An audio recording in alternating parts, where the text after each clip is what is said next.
us more about Cacao de Davao, makakakentuhan natin finally the owner, Sir Ethan Lim. Hi, sir! Yeah, hello! Mabuhay magmadayaw sa inyo. Yes. Before pa lang mi nag-start, kanina na-enjoy na tayo na ko ang ilahang cacao drink na, oh my gosh, grabe ang ano. Thank you so much. At now I know, akong mga Manila friends, gina-request nila sa ako to have the Cacao de Davao daw na brand na chocolate. Ano ko, what's with that brand? Ay, nalagan man kaayo mga chocolates locally produced here in Davao. Yes. So now, we'll know why. What inspired you to start this business venture? Anong cacao ang imong naisip na imong inegosyo?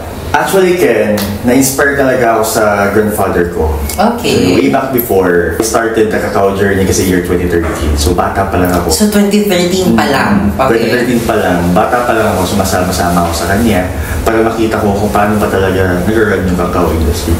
To be honest, at first, it was boring. Di naman siya ganoon ka fun para sa young age na to explore the agribusiness industry. Naging fan ako dahil nakita ko yung love niya for the agri and kung paano din talaga nag-grow yung ating agribusiness industry. So doon nag-start yung love ko for the cacao. Slowly, na-build ko na siya. So until now, doon talaga naging passionate na ako for that. Kung nakita yun mo on the ground, how our farmers like ginatan from tanong to the harvest and then to developing it into a product.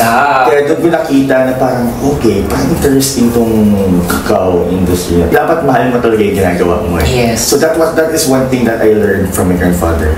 That you need to love the thing that you are doing for you to be successful.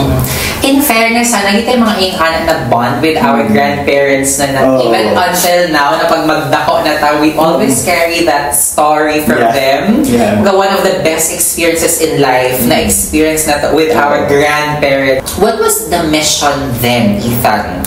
Actually, the mission before was to make Davao known for the cacao and the chocolate. Maka-focus din tayo for the export and maging known si Davao na maging supplier for the whole cacao industry here in the Philippines. Not only for the local, but for the national.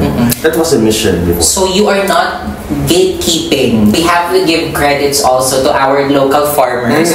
So kamo, here sa Cacao de Davao, how do you empower our local farmers? We are very supportive talaga sa mga local farmers natin. We have programs for them. We give subsidy to support them. We even give a special day for our local farmers. Actually, that is one thing that I push here in Davao City. To gagawa tayo ng mga chocolate day for our local farmers. Yes. Kasi without our local farmers, they are the ones who's thriving talaga. They are the foundation of where we are now. So the one thing that I do as always is to go back to the local farmers, to always support them, to help them. Ano ba ang kailangan natin para ma-produce natin yung mga ganong type of quality? Because with them, we can go far because of their support. Yeah. And for sure, you know that feeling because ang imong immersion, bata pa lang ka with the farmers. I know what's the feeling of a farmer. So that's why I'm very supportive of them. So how are you leveling up the game? We sell the cacao products with a quality but cheaper price. And one thing Cacao de Davao do is we are branching out all over other regions to show them that what I said is a chocolate cacao, the Cacao de Davao and cacao chocolate here in Davao to other regions. So that is one thing that why we are still elevating the game of chocolate industry in Davao. And oh my gosh guys, grabe, balik-balik ko na ko. The drink alone grabe, you can really confirm na legit ang ginaingon ni Ethan. I mean, to my personal level, at this very moment we are filming this, masimot lang niya actually ang whole room. Grabe. So our favorite dried mangoes, na siya yung chocolate dip. The 70% dark chocolate. I like the taste of the chocolate in this way. 70% ni That's Sir Don. 70%. Feeling ako 70% ang pasok sa coca. Dili ko gusto o medyo pait na chocolate. Nag-shine ako ang lasa ni mango and then ni chocolate. The mango is also produced here in Davao. When here in Davao din yan. All Davao talaga yung products na Cacao de Davao. So this is a 50% milk chocolate. Okay, perfect yung pangkasalubong ng mga product nila here. You can try the milk chocolate here. So, chocolate over chocolate. Oh my gosh. Actually, mas dali na discover and appreciate ang real flavor of the Davao chocolate. Dili siya intimidating. Oh, I mean, ang sweetness from the milk still allows the original or the real taste of the cacao. Hindi siya ganun ka-pait, hindi ganun katapang. So, Very unique ang iyang lasa, sir. Hindi natin gagayahin yung mga imported na lasa. We are focusing on Filipino flavors talaga. Like, eto talaga yung lasa ng Davao na cacao. Now, yun yung pinapakita natin sa nila. Hindi natin gagayahin kung ano lasa ng mga imported chocolate. Also have like the durian filled chocolate. Durian. So they also have, grabe, matcha. We also have matcha, of course. So very interesting and unique na combination na sa ang Davao chocolate. When I started doing business, I attended a lot of seminars and trainings talaga.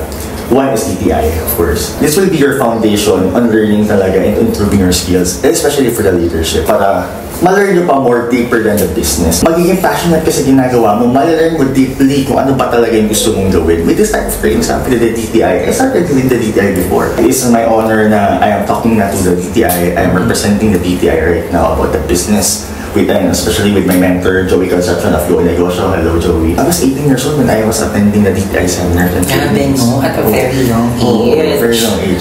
So I think for our, alam mo yun, sa mga nakikinig sa atin, let's attend this type of seminars. It is free. You can learn a lot more about this. Our government is helping a lot of entrepreneurs talaga. You can have a lot of more network, and of course, you can learn more about how does a business here in the Philippines work. Yun pinaka-importante talaga. What did you discover about yourself? So on a personal level, hindi lang ako umasa sa sarili ko eh. I trusted other people too. Because you can't do it alone eh. So you really need to trust other people. You need to trust your staff, your parents. You need to ask guidance to your loved ones. Kasi to be honest, in this type of path, it's very different. It's very difficult and hard. The only way to conquer this type of problems and challenges is to ask for advice. Hindi mo to kaya mag-isa eh. Correct. Acknowledging that you cannot do it alone. Yeah, you cannot do it alone. And walay daotan yun, especially for entrepreneurs to ask for help, to ask for advice. Yeah, hindi naman masama mag-ask for help, to be honest. So, and trusting the people you are working with. Yeah, it's very important.